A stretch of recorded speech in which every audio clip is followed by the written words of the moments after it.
one day, artificial intelligence found us. I described FSD 12 as a ChatGPT moment for self-driving. It is so hard to predict what will happen after that. I think Tesla will have sort of a ChatGPT moment. 광고 마케팅의 천재라고 불리는 애플이 아이패드 광고로 인해서 엄청난 욕을 먹고 있습니다. 사과하는 사태까지 이르렀는데요. 함께 살펴보겠습니다. 테슬라의 FSD가 챗GPT 모먼트와 같은 순간을 가져올 것이라고 하는데요. 이 엄청난 변화에 대해서 자세히 살펴보겠습니다. 자신이 예측할 수 없을 정도의 엄청나고 거대한 인공지능 혁명이 시작됐다고 하는 엔비디아의 CEO 젠슨 황의 인터뷰도 함께 살펴보겠습니다.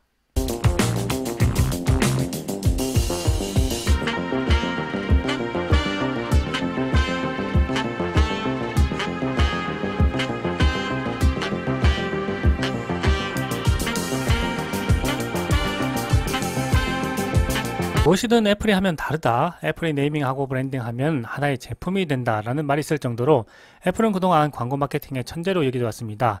이 광고 마케팅의 천재가 자사의 제품을 모두 고가품으로 여길 만큼 사람들을 설득하는 데 성공해 왔는데요. 이번에는 실패한 것일까요? 애플이 공개한 신형 아이패드 프로 광고가 소비자들의 반발을 사면서 애플의 마케팅 부사장인 토로 미렌이 직접 사과하고요. 해당 광고를 TV에서는 내보내지 않겠다라고 한 것인데요. 이 광고 자체는 굉장히 혁신적입니다. 모든 것을 대체할 수 있다는 아이패드 프로가 마지막에 나오게 되는데요. 이것을 위해서 거대한 이 프레스가 위에서부터 내려오게 됩니다. 자, 약 1분길의 광고인데요. 보시는 것처럼 피아노, DSLR 카메라, LP 플레이어, 피아노 등 우리 인간이 만들어 온 이 창작품을 생산하는 창작 도구들이 이 거대한 프레스에 짓눌려서 파괴되는 모습을 보여주고 있습니다.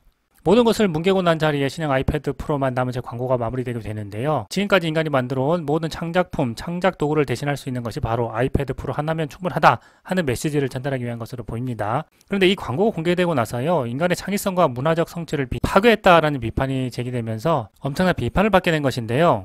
이 광고 자체의 컨셉트는 심플합니다. 보시는 바와 같이 모든 창작 도구를 대신할 수 있을 정도로 아이패드 프로 하나가 엄청난 성능을 가지고 있다는 것인데요. 아무래도 최근에 그 인공지능 혁명을 비롯한 4차 산업혁명이 이루어지면서 인간이 만든 콘텐츠를 인공지능이 대신하게 될 것이라는 이러한 불안감들이 이 아이패드 광고에 대한 반발심으로 나타나는 것이 아닌가 생각됩니다. 게다가 애플이 2008년에 LG 광고를 뺏겼다 하는 이런 의혹까지 일고 있는데요. 영상을 보게 되면 굉장히 비슷합니다. 보시게 되면 여러 창작품, 창작 도구들이 이제 산처럼 쌓여 있고 이 LG 광고에서는 왼쪽에서 오른쪽, 오른쪽에서 왼쪽으로 이 프레스가 작동을 하고 있는 것인데요. 다만 애플의 프레스는 위에서 아래로 내려오죠. 위에서 아래로 내려오느냐 아니면 왼쪽과 오른쪽에서 이 가운데로 향하느냐는 이런 방향만 다를 뿐이지 사실 이 광고는 굉장히 유사한 것이라고 보여집니다. 여러 물건들이 탑처럼 쌓인 상태로 이제 광고가 시작되고요. 악기와 카메라 등의 촬영이 이제 뭉개지는 장면, 그리고 마지막에 이 휴대폰과 아이패드가 등장하는 장면이 데칼코마니처럼 비슷하기 때문에 이러한 의혹이 일고 있는 것이라고 생각됩니다. 결국 이 창작과 모방이라는 것이 그 경계를 구분하기가 상당히 모호하기 때문에 이러한 비판이 일어나고 있는 것인데요. 영상을 보시게 되면 이러한 비판은 애플이 벗어나기가 좀 힘들다 이런 생각이 듭니다. 근데 이러한 사실보다 더 중요한 내용이 있는데요. 바로 애플이 올해 가을에 인공지능 자체 프로세서로 구동되는 데이터 센서를 출시할 것이라는 이야기입니다. 애플이 이제 인공지능에서는 많이 뒤처져 있다 이런 비판을 많이 받아왔었는데요. 이제는 칩 개발을 앞당기면서 이 경쟁에 함께 참여하겠다라는 것이죠.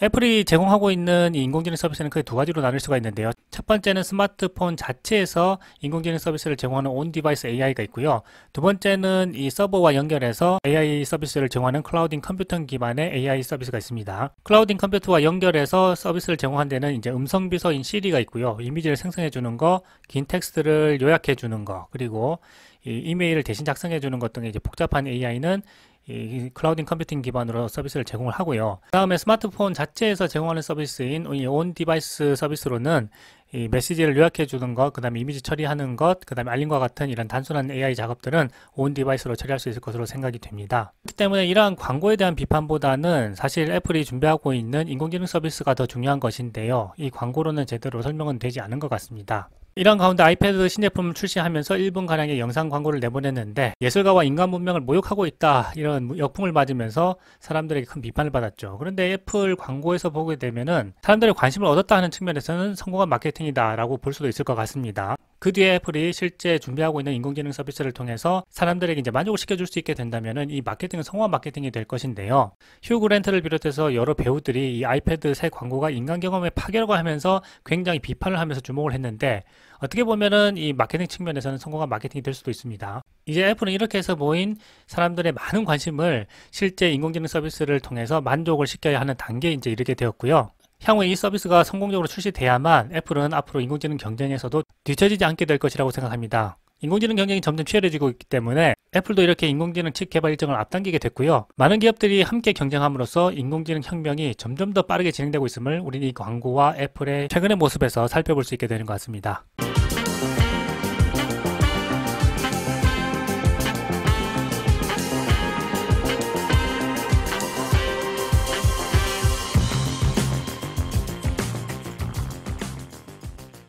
테슬라가 FSD를 발판 삼아서 챗GPT와 같은 순간을 맞이할 수 있다라는 평가가 월가에서 나오고 있는데요. 알티미터 캐피탈의 CEO인 브래드 가스트너도 이러한 이야기를 했습니다.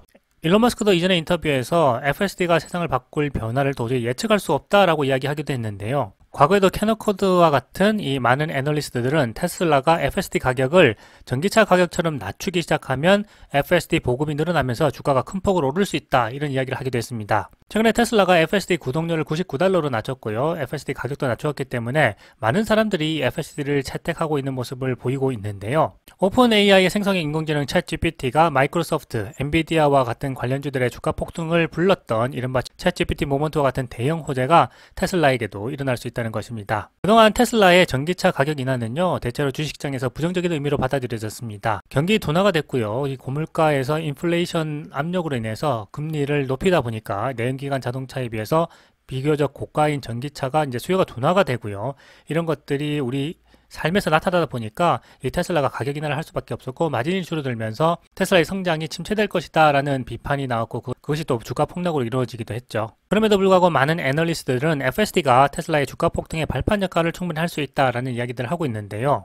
챗GPT 모먼트의 수혜를 받은 대표적인 기업이 바로 엔비디아죠. 엔비디아의 CEO인 젠슨 황도 자신이 가속 컴퓨팅이 세계를 바꿀 것이라고는 생각하고 있었지만 그 인공지능 혁명이 가져올 구체적인 모습과 언제 인공지능 혁명이 일어날지에 대한 본격적인 시점에 대해서는 자신도 알지 못한다고 이야기했습니다. 하지만 결국 자신이 준비하던 가속 컴퓨팅의 시대가 왔고요. 인공지능 혁명으로 이어지는 순간을 목격하게 되면서 그동안 자신이 해왔던 일에 큰 보람을 느낀다 하는 이야기를 하기도 했었는데요. 이러한 엔비디아의 CEO 젠슨 황의 인터뷰를 통해서 과연 테슬라에게도 챗GPT 모먼트와 같은 순간이 올 수 있는지 함께 살펴보겠습니다.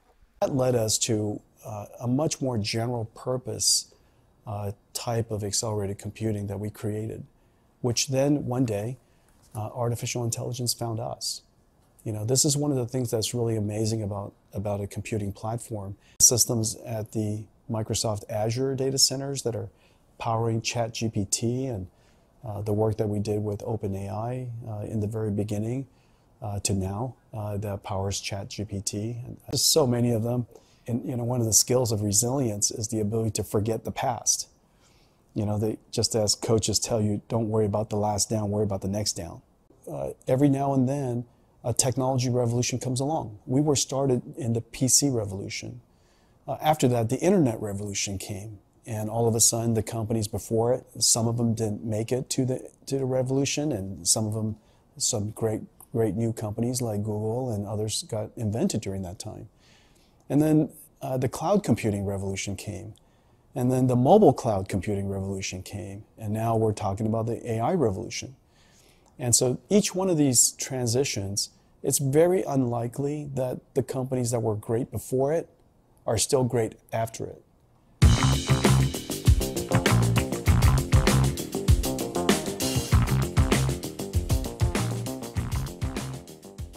And thank you so much for being here today. And I want to get started just with a question that is really basic, but I think chips have been in the ecosystem a lot more lately, and there's people who probably didn't even really know what a semiconductor was a few years ago. Can you give me a very basic definition of what NVIDIA is? Wow, that's an easy question. Well, we are a technology company that processes software for applications and domains of science that are barely possible without us. And so because of what we do, we can make what is barely possible possible, or we can make something that is very energy consuming, very energy efficient, or we could turn something that costs a lot of money and make it much more affordable. And so we created this thing called accelerated computing. And that was what we pioneered about 3 decades ago. And it's taken until now to really take off. In the early days at Denny's with Chris and Curtis, the dream was probably simpler. Can you explain what your first dream was, what the vision was, even though now it's come so far to be this accelerated computing company?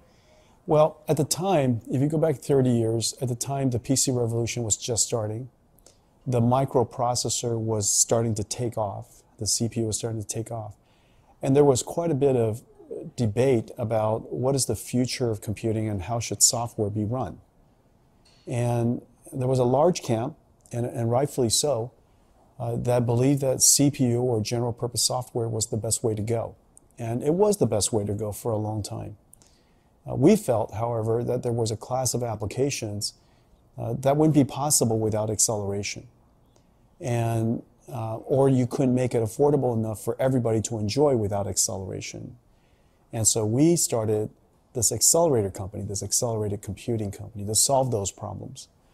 In the beginning, there weren't that many applications for it, frankly. And we smartly chose one particular combination that was a home run. It was computer graphics, and we applied it to video games. And that combination turned out to have been a giant industry, and now video games is the largest industry in the world, and the largest entertainment industry in the world. And it drove our technology for 3 decades, because making video games more and more realistic, making it available to more people, took a long time. And we're still in that journey, and frankly, probably early in that journey. There are now probably, over 1 billion gamers in the world, but there are 8 billion people. Someday, everybody's going to be a gamer, and so it's going to be the largest by far entertainment industry. And so it turned out to have been a fantastic technology driver for our company, and we step by step added more and more things that we could do to today, artificial intelligence. Beyond gaming and graphics, NVIDIA has grown immensely. I think that there's a lot of things people might be surprised to hear are powered by NVIDIA. Can you just give a very simple list of some of the use cases and big name customers that people might be surprised to hear are powered by NVIDIA? People would probably be surprised that the most powerful and energy efficient supercomputers in the world that are used for molecular dynamics simulations, to climate science research, to material science research, to quantum computing research are powered by NVIDIA. All the way to the other extreme, a whole bunch of robots that are powered by NVIDIA in manufacturing lines, self-driving cars that are powered by NVIDIA, to the Nintendo Switch that I'm very proud of that's powered by NVIDIA. So we're in very powerful systems, and we're in very energy efficient systems, and probably one of the most talked about systems today are the systems at the Microsoft Azure data centers that are powering ChatGPT, and the work that we did with OpenAI in the very beginning to now that powers ChatGPT. And I think those are really quite exciting. I'm going to come back to ChatGPT for sure. But first I wanted to ask you about betting it all. This is something that you have not shied away from in the 30 years that since you started the company. It was maybe 7 times that you've been reinvented and faced, success or utter failure. What is the lesson here? Well, we're in a really fast-moving industry. Technology is incredible in the sense that such enormous challenges and problems could be solved by computing on the one hand. On the other hand, the technology changes. And there are so many great companies in the world, and we're pursuing very similar aspirations. We want to solve the world's greatest challenges. And so every now and then, a technology revolution comes along. We were started in the PC revolution. After that, the internet revolution came. And all of a sudden, the companies before it, some of them didn't make it to the revolution, and some great new companies like Google and others got invented during that time. And then the cloud computing revolution came. And then the mobile cloud computing revolution came. And now we're talking about the AI revolution. And so each one of these transitions, it's very unlikely that the companies that were great before it are still great after it. And there are some companies that have made the ability to, because of their adaptability and agility, reinvented themselves along the way. We had to reinvent ourselves, in each one of those technology revolutions. And agility is just really, really, really important to companies. And one of the things that I'm really proud about our company is at the core of our company is incredible technology. We have incredible technologists. If you're pioneering one of the most important computing platforms in the world, from used for scientific computing to genomics to digital biology all the way to video games, well, you're going to need incredible computer scientists. So on the one hand, we're incredibly technology rich. On the other hand, we're in we're in a giant sea of technology companies. And so the ability for us to adapt and reinvent ourselves and continue to be relevant from one generation to another generation was really important, and I'm very proud of that. It hasn't always been success. Can you talk to me about some of the biggest stumbles that you've had to overcome in the years?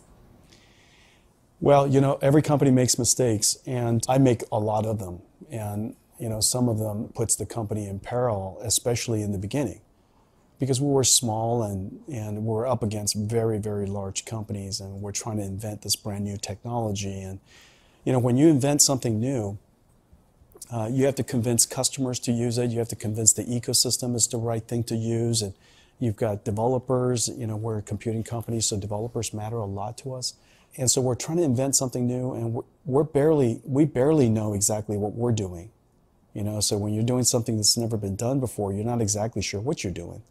And yet, on the other hand, you have these giant companies who would like you not to disrupt the industry. And so early on, there are product mistakes that we made. There were execution challenges that we had. There were some strategy mistakes that I made, and there's just so many of them. And one of the skills of resilience is the ability to forget the past. Just as coaches tell you, don't worry about the last down, worry about the next down. And so I try to make sure that the company remembers our learnings from the mistakes. Most founders would be very satisfied being at the helm of such a huge industry with gaming graphics. What signaled to you and when that it wasn't enough? Well, our ambition was always to be a computing platform company. We selected computer graphics and video games as our first market combination, technology market, product technology and market combination. But we always believed that accelerated computing was going to be impactful for many, many different industries. We expanded from video games into design, and today just about every product that's designed, or every digital asset or movie, or almost anything that's designed in 2D or 3D digitally uses NVIDIA somehow.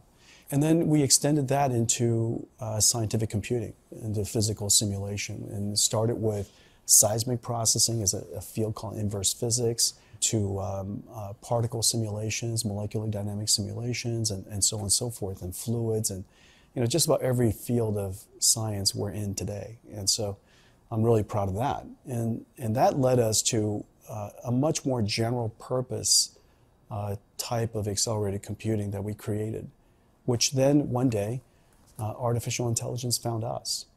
This is one of the things that's really amazing about a computing platform.